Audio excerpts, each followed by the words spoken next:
Hollywood already did it. Our movie podcast exploring why we keep seeing the same stories told over and over again, the same themes, the same concepts, the same outlines, sequels, reboots, everything else. So if you're wondering why the posters in your movie theater have looked the same since 1984, this is the podcast for you, where we are going to get into why this keeps happening, if it's relevant or if it's just for money. Are we doing anything new for a new audience, or are we really just treading water? I am your host, Blake Schultz. With me is my co-host, Terrence Tatum. Hello, everyone. And we are jumping right into 2023 after a month of nothing that fit our show. I think we did 15 episodes last year, but the movies are sort of back.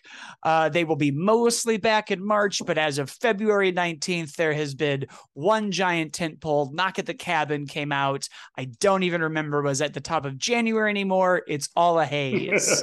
I'm sure there were movies, and I'm sure I saw them. Megan was fantastic. A lot of good stuff happening. But we are here today for the third movie in the Ant-Man franchise, the jumping point for Phase 5, and we are going to be getting into why we like this movie, what didn't work about it, why Ant-Man stays relatable, why we keep doing Marvel movies, and if we're finding ways to still keep them relevant to today, and if there's anything there for the new audience, or are we really just getting tired? I mean, maybe some people are. I sort of am, but I'm still like in it.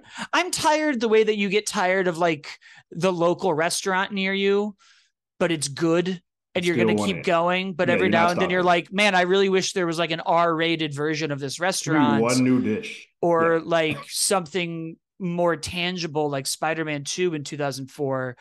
But let's dive right in, Terrence. What worked for you about Ant-Man Quantamania? I am a big sci-fi nut. I love sci-fi. So if you give me some weird Lost in Space / Star Wars type stuff, I am eating it up with a spoon. And this does that it does this really well. I think there are some, we'll get into the what didn't, but I think that is the sort of the linchpin of this, and it has fun with those sci-fi elements. Some don't work, but they're going for the moon with these sci-fi elements. They got things that talk with this blobs, and you can't hear everybody else's voices until you drink some. It's like, okay, I'm in. Let me do that, and it keeps building on that, until we do get to Kang, which I think everybody sort of knows is Jonathan Majors that's a bad boy. He is having a ball, and when he enters the screen for this movie changes. It goes from being like, look at Ant-Man, this just got real. This whole thing just took a quick turn, and anytime he's on screen, I love it, and it makes me even happier, which I know is sort of the point of this, is why they probably chose this one to be the kickoff for Phase 5. Whatever we're getting in the future with Jonathan Majors is going to be a really, really good time. Yeah, I think the biggest part of this movie is Kang is here. Yeah, I think that is really what we're doing. We've seen The One Who Remains in Loki. We have a big tease that we'll talk about at the end. But I mean, like every big tease in Marvel now, we already know it's coming from a Comic-Con presentation because no one has patience. Yeah. So we need people to say, here's a decade of movies. I agree. There's a lot in this movie that I enjoy. I really like Cassie quite a bit. I like all the characters a lot. I think Paul Rudd's killing it. I'm a big fan of MODOK. I know a lot of people are harping on that design, but I have the toy out there, and the thing about MODOK is he's a robot with a big face. They got it. So like there it is. Yeah. It worked for me when the mask was closed. It worked with me when it was open. I sort of dug his weird, like, happy-go-lucky attitude of, like, I'm a robot now. Isn't this crazy? Yeah. I thought that was a great time. Kang is menacing and insane. And, one of the things that I really did enjoy that we started the movie off with Cassie was sort of this notion of the kind of hero and person she's becoming. She's in prison for helping a peaceful protest. She gives a whole monologue to Scott in the car of just because it's not happening to you doesn't mean it's not happening.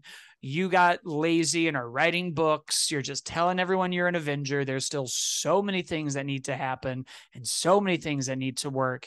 And I like that we're sort of addressing some of these almost real world problems, where she really is getting into like, there's people who are unhoused because of the blip, and there's people like this happening, and Yeah, people homelessness are, and stuff. Yeah.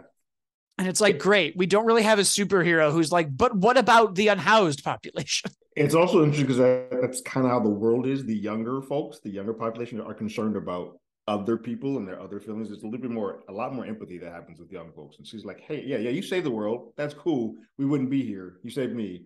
But there are still other problems. Can we deal with those too? I love that thought process. And it's funny because the MCU has tapped into that a little bit before, but it's almost more of the side of people who lose something due to their antics, where Civil War is like, you're just fighting for yourself, and my son died, and we dropped a building on him while we were kicking ass. Right. This is one of the few times that I can think of a hero who really is just like this grassroots, there's systemic problems. We can't just punch our way out of everything. And I liked watching that expand in the quantum realm when Scott was like, well, we just have to find our friends. And she was like, I don't care about that right now. There's a problem in front of us and it needs a solution. And like, we'll find them when we find them, but what are we going to walk away? Right. And I was like, I really dug that. I feel like we haven't had that type of hero yet. I feel like it's very Spider-Man and Daredevil in the comics when they were like stop for everything. It's a very like street level thing you see. Even like the Guardians of the Galaxy kind of get into like, well, we just have to stop and see what this distress call is. There's a distress call. And with the exception of Daredevil, which you mentioned, most of them are the young folks. Like Spidey is young. It's the people who are still in there. Unfortunately, the older folks get a little bit more jaded and they're kind of like, it doesn't concern me or have to do with my day to day, or I'm not getting anything of it off of it, which sometimes Tony Stark would. If I'm not getting any recognition from it, then what's the point of doing it? I'm going to do it. But these kids are actually kind of like, I'm doing this because this is the right thing to do. What the MCU doesn't have to me right now is a main character. The Infinity Saga is Tony Stark's arc. I was thinking the exact same thing earlier. We don't have one, and some of it might be because of actual things that happen in real world. I feel like they were probably leaning towards a little bit of this being T'Challa's, and that sort of all had to kind of change. And they can't use Spider-Man. He would be the most logical person, but they don't have full control of that character. So they kind of like, we can't give this to him. So yeah, to me, it should be Sam. Like, I'm like, it should be Cap. I agree. But we have not given this current saga a lead. And before we had two, we had Cap and Tony. I mean, yeah, we had both of them, but now we kind of don't have anybody. It's kind of just like we're going through the rudders, and that's sort of why I think some people are having a hard time attaching to some things that are sort of existing. My other issue with the film, while I do love a good sci-fi, I also love sci-fi that feels tangible or sometimes weighted. And I could see the green screen happening in this movie. Like I could see it. Like you can literally see they're just running around the soundstage with stuff happening that they can't see. It's clear as day. And so for me, unfortunately, that feels like there's a little weightlessness to it. Like none of this is perfunctory. You're just going through you're having a stage show at Universal Studios. That's what's happening right now. You just filmed it. And that sort of took me out sometimes of like, this really feels tangible. Now it does sort of correct itself because we don't get enough of these in the Marvel universe, but a mono versus mono fight at the end sort of like, thank you. I needed that because a lot of the stuff you had before this felt just like lasers. Oh yeah. It was like they were just like, you know what, you're gonna be in Creed soon. Do you want to just whoop his ass? Let's rip that shirt off and let's see that arm and let's beat the crap out of this dude. I'm really curious then how you feel about this, because Kang's obviously in a way our main character. Correct. We might just be following the villain instead of the hero, which is fine. Do you think he's different enough from Thanos? Do you feel like his motivations, his presence, or do you think we're retreading anything familiar? So the one who remains, I felt, was very different than anything that we were getting. He felt like completely different. Once this version, the exiled one is what I'll call him now, the exiled one felt very on brand with Thanos. Like their delivery, how it's stoic and how it's their delivery is almost the same. It felt like their ideals. Now, because he's not the main one, I don't think it doesn't feel like he's the main one. At least not the way that this is sort of delivered. I do think he's going to be different enough from Thanos as we go along. I think the power set is already clearly bigger because eventually I feel like some of these kings it's clear in the post credit, some of these kings work together. So you might get multiples coming in, and they're clearly very powerful. the ideology does not feel the same yet. But I think as we go along, some of it might blend. But it seems like whereas Thanos is trying to basically fix the world, it's like, hey, there's too many other people here. We need to kind of cut this in half and kind of make a better life. Kang feels more just like, hey, I just want to play around with stuff, and I want to control all things and remove the universes that I just don't feel are necessary. And it seemed like for a minute in this film, he was perfectly capable, fine with leaving. Hey, Janet, if you help me out, I'll leave your universe alone. Like yours, cool, we can hang out there. You've done me a favor. I'll go ahead and leave yours. Let it be. And it wasn't until she turned on him that he's like, all right, cool. Now I'm going to burn this one down too. It was a shame that we did the Ultron trick, that she touches the throne and sees what he's going to do or what he's done. I was like, well, this is Wanda and the Mind Stone again. Like that was almost to me where we almost added so many new ideas to this story, and we almost did a lot of like callbacks to Ant-Man and relevances to today. There's a lot of like saying why it's like today, and we don't really play with that idea. And instead it really became like, there's a threat, and Michelle Pfeiffer isn't even going to tell us what the threat is for 30 minutes. We're going to keep doing this. Like, can you tell us now? Not yet. Can you tell us now? Because the audience has seen the trailers. They know it's Kang.